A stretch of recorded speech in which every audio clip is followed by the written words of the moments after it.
They said it was the future of high-speed rail, then it shook its own tracks to pieces. Imagine someone walks into your office, sets a proposal on your desk, and tells you they want to take two jet engines off a nuclear bomber and bolt them onto a commuter train. What do you say? If you're New York Central Railroad in 1966, apparently, you say yes. And what followed that yes was one of the most audacious experiments in American transportation history. A machine that shouldn't have existed, a record that shouldn't have been possible, and a discovery so inconvenient, so brutally honest about the state of American infrastructure, that the whole program was quietly buried before most people ever heard about it. This is the story of the M497, the Black Beetle, and the afternoon it flew. But to understand why someone even walked into that office with that proposal, you have to feel what the American railroad industry was living through in the early 1960s. It wasn't a sudden collapse. It was a slow bleed. Passengers were drifting toward cars and airlines. Highways were multiplying across the landscape. And the railroads, the same railroads that had stitched this country together, were becoming something people used only when nothing better was available. Washington knew it.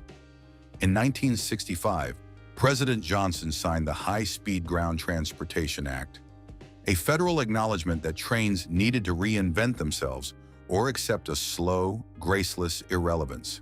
And then, as if to underline exactly how far behind America already was, Japan launched the Shinkansen. 130 miles per hour in regular passenger service, smooth, precise, purpose-built from the ground up. While American commuters rattled along on infrastructure that hadn't fundamentally changed since the post-war years. For certain engineers, the kind who take falling behind as a personal offense, that image was gasoline. Don Wetzel was one of those engineers. He worked at New York Central. Not a household name, not someone history had been building a narrative around, just a man who looked at a problem everyone else was approaching carefully and saw a completely different door.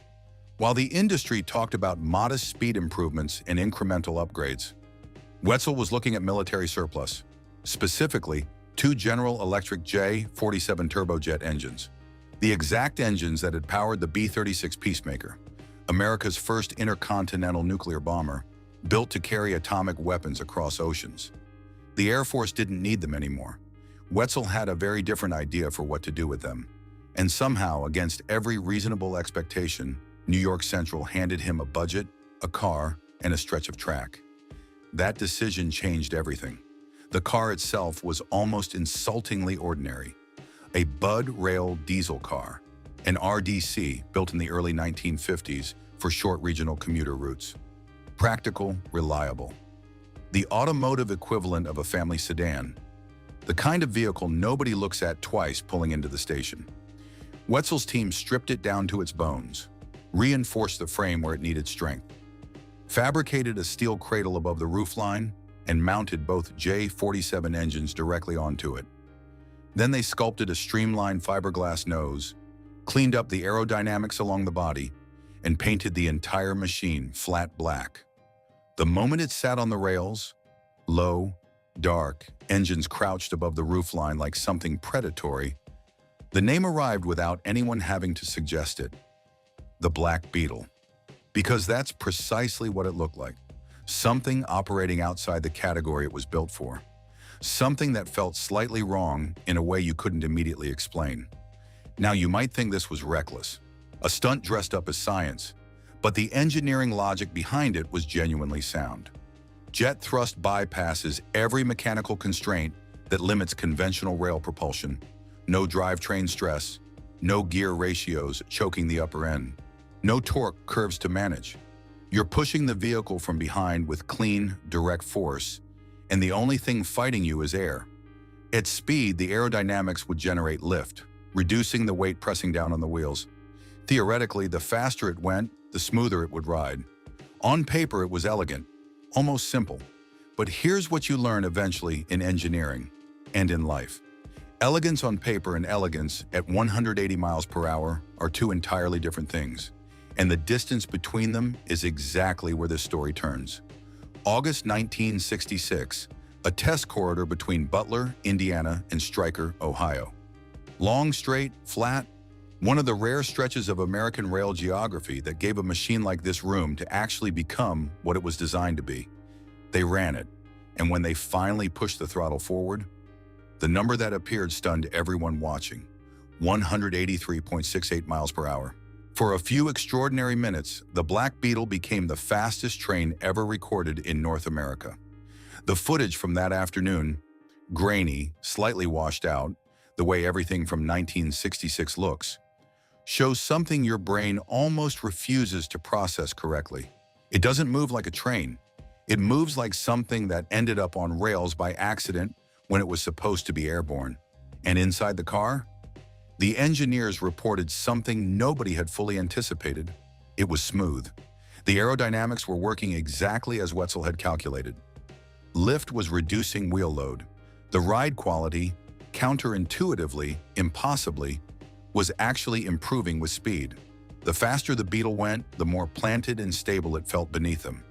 If you were sitting in that car, feeling that stillness at nearly 200 miles per hour, you would have believed it completely. You would have thought, we've solved it. This is the answer America has been waiting for. That belief would have lasted right up until someone looked at the track. Because while the ride inside felt like revelation, the infrastructure underneath was telling a completely different story. American rail track in 1966 was engineered for a specific world: freight loads, passenger speeds that peaked around 80 miles per hour on the best corridors in the country, steel joints, ballast beds, fastenings built to precise tolerances. Tolerances that made perfect sense for everything that had ever run on them before. The Black Beetle was not everything that had run on them before. At 183 miles per hour, the vibration forces transferring into that track weren't just quantitatively higher. They were qualitatively different. A category of stress the engineering underneath had no framework to absorb. Frequencies the ballast had never encountered. Loads the fastenings had never been asked to handle. And the track responded the only way it could. Not dramatically. Not with the clean narrative of a snapped rail or a catastrophic failure. Quietly. Joints shifted almost imperceptibly. Ballast redistributed under repeated passes. Fastenings absorbed impacts at frequencies they had never been tested against, and began, slowly, undeniably, to show it. Every mile the Black Beetle covered was a mile of infrastructure quietly confessing the same truth. It wasn't built for this. The machine had worked perfectly. The world beneath it hadn't.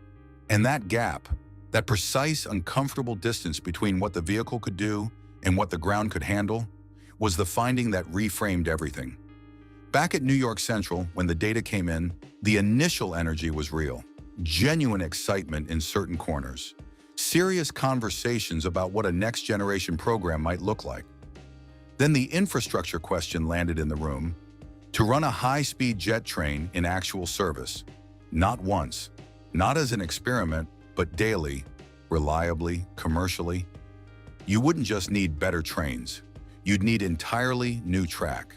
Thousands of miles of it, engineered from the ground up to tolerances American rail had never approached. The kind of investment that doesn't fit inside a corporate budget. The kind that requires a national decision, sustained over decades. New York Central was already bleeding money as the 1960s rail collapse deepened. There was no federal mechanism ready to fund what the Black Beetle actually required. No political will broad enough to commit to that scale of infrastructure rebuild. The conversation ended, not with an announcement, not with a press release acknowledging the limits of what had been attempted. Just silence. The engines came off the roof. The fiberglass nose was removed. The flat black paint was covered over. And the M497 went back to pulling passengers on regional commuter routes. Unremarkable, invisible, indistinguishable from every other aging RDC on the network, as if August 1966 had simply never happened. But here's what you have to understand about what Don Wetzel actually built. Not the machine, the argument. Because one engineer at a struggling railroad was never going to fund a continental infrastructure overhaul. He knew that. He almost certainly knew it before the first bolt was turned, before the first engine was lifted into position. What the Black Beetle was, what it was always designed to be, was a provocation, visceral, undeniable. impossible to dismiss with a polite nod in a filed report. It forced a question into rooms where it had been quietly avoided. How fast do we actually want to go? And what are we genuinely prepared to build to get there? Incremental upgrades don't ask that question. Better suspension and modest speed improvements let decision makers feel like progress is happening, without ever confronting the real distance between where American rail stood and where it needed to go. 183 miles per hour on a commuter car with nuclear bomber engines on the roof strips that comfort away completely. It demands an answer. And slowly, imperfectly in the years that followed, an answer began to form. The research momentum from that era fed into what eventually became the Metroliner, launched between New York and Washington in 1969. Not jet-powered, not revolutionary in the way the Black Beetle had been, but purpose-designed for high-speed corridor service. Serious, funded, operational, a real step in a real direction, the beginning of a lineage that would eventually lead decades later to Acela. That lineage doesn't exist without Wetzel forcing the question. He didn't build the future of American rail. He made it impossible to keep pretending the future didn't urgently need to be built. And then there's the number that doesn't let you go. The M497's North American speed record, set on a converted commuter car with surplus military engines on a single afternoon in rural Ohio, stood until 2021, 55 years. In those 55 years, humanity landed on the moon, built the internet, decoded the human genome, and put more computing power in a teenager's pocket than existed in entire nations in 1966.